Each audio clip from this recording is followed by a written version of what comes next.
완전히 뱃속에는 나쁜 균으로만 가득 찼다. 안녕하세요. 오늘은 기다리고 기다렸던 건강검진 결과가 나와가지고 아까 근무하면서 이제 문자가 왔더라고요. 요즘에 너무 친절하게 문자 오잖아요. 우체국에서 녹십자에서 보낸 우편물 배송하고 갑니다. 이렇게 어찌나 이 퇴근길을 기다렸던지 오자마자 비가 추적추적 와가지고 배송 중에 젖진 않았을까, 내용 인쇄가 번지지 않았을까 이러면서 이제 와가지고 뜯어봤는데 제가 생각했던 대로 딱 결과가 나온 것 같아요. 정말 걱정했던 결과. 먼저 여러분들이 보통 근로자 의무 건강검진 2년에 한 번씩 받으시잖아요. 받았을 때 나오는 결과지가 한 부가 나오고요. 하나는 제가 대장 세균 밸런스 검사했었던 거 이렇게 나옵니다. 그래서 하나씩 소개를 해드리면 이상지질 혈증이 궁금했었거든요. 근데 그 부분이 안 나와 있어요. 그래서 이거는 문의를 해보려고요. 제가 다른 수치는 다 있는데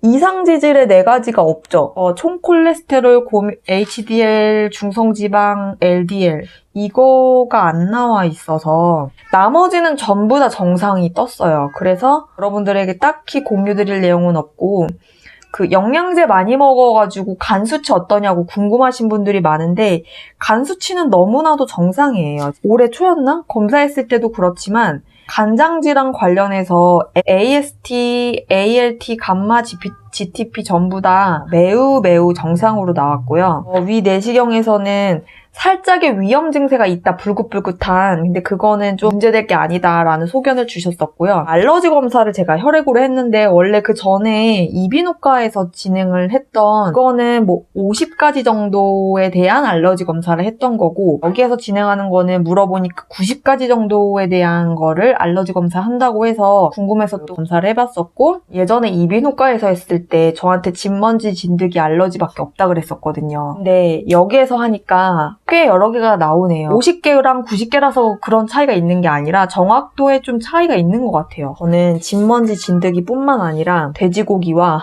충격적이죠. 돼지고기와 호밀풀, 향기풀, 우산잔디, 갈대에 대한 알러지가 있어요. 너무 충격적인 거. 감자 알러지가 있어요, 제가요.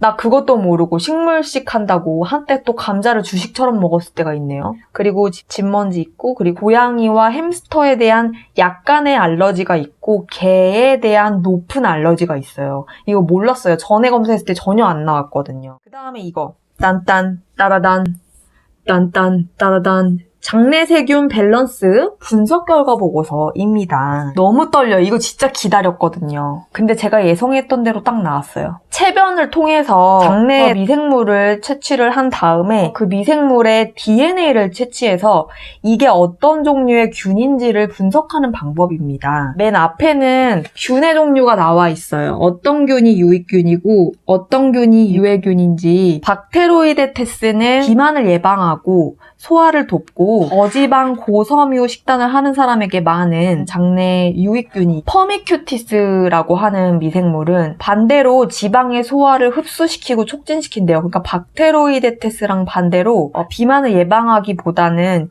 이것이 과잉 공급이 됐을 경우, 과잉 증식이 됐을 경우 비만의 위험성을 높이는, 그러니까 평소에는 유해하거나 유익하지 않지만 과잉이 됐을 경우 비만을 초래할 수 있는 그런 균이고요.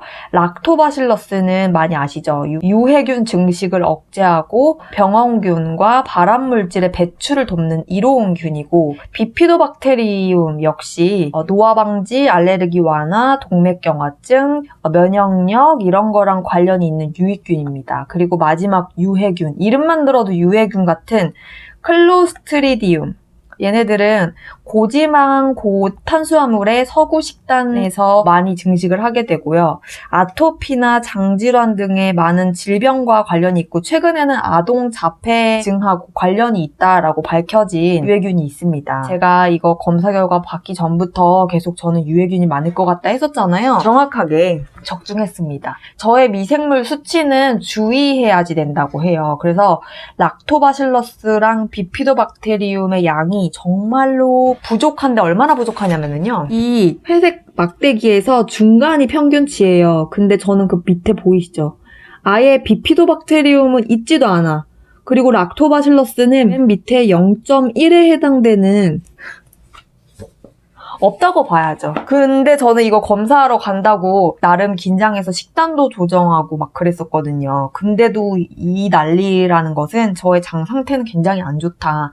앞으로도 꾸준한 노력이 필요하고 식단은 조절해야지 될 필요가 굉장히 있네요. 그리고 유해 미생물에 대한 수치만을 따져봤을 때는 저는 등급으로 치면 C 등급이라서 양이 과다한 편이라고 합니다. 그러니까 평균치인데 과다하다고 평가된 것을 보니까 보통 한국 사람들 유해균이 많은 편인가 봐요. 그 다음에 아까 비만 관련한 미생물 퍼미큐티스와 박테로이데테스 관련해서 봤을 때는 퍼미큐티스가 적어야지 되고 박테로이데테스가 많아야지만 비만을 예방할 수 있는데 비율이 좀 잘 되어 있어서 비만에 대한 위험도는 낮은 편이래요. 그래서 제가 원래는 살찌지 않는 체질이었거든요. 그러니까 원래는 저는 그런 체질인데 최근 한 2, 3년 사이에 저에게 무슨 문제가 있어서 당이 많이 땡기는 그런 체질로 좀 바뀐 것 같아요. 그리고 락토바실러스는 유익균인데 얘네들은 D등급. 안 좋게 나왔네요. 미생물 수치 주의해야지 된다. 유해 미생물은 보통이다. 락토바실러스가 D등급이에요. 이게 나이로 대비했을 때 굉장히 낮은 주의가 필요한 상황이라고 합니다. 락토바실러스가 낮으면 면역력이 저하된대요. 제가 자가 면역 질환 같은 게 많잖아요. 알러지가 많고 그런 것이 아마 여기에 이유가 있다라고 예측을 했었는데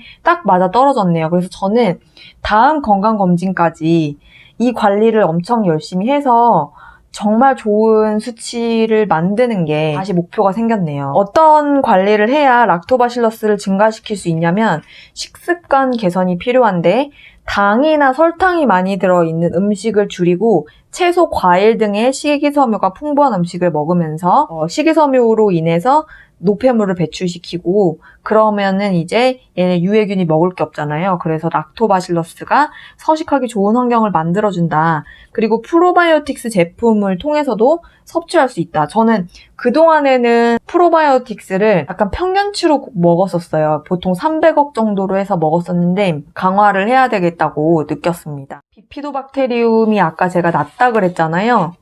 D등급이야. 평균에 완전히 못 미치네. 평균에 0.03배래요. 대박 사건. 이게 평균인데 이게 내 위치야. D등급이에요. 완전히 뱃속에는 나쁜 균으로만 가득 찼다. 비피도박테리움이 늘어나려면 제가 소개했었던 이눌린을 포함한 식이섬유 그리고 발효식품을 많이 먹어주래요. 유산균에 비피도박테리움이 많이 들어가 있는 제품을 섭취를 해주라고 하고 고지방식이를 했을 경우에는 비피도박테리움을 감소시킬 수 있다고 합니다.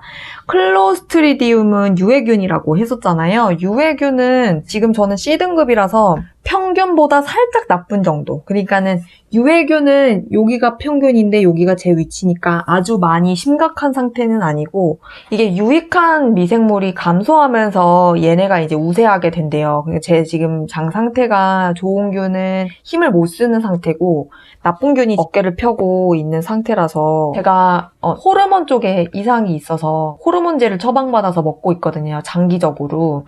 거의 2년이 넘은 것 같은데 그때부터 제 식욕이 바뀌었네요.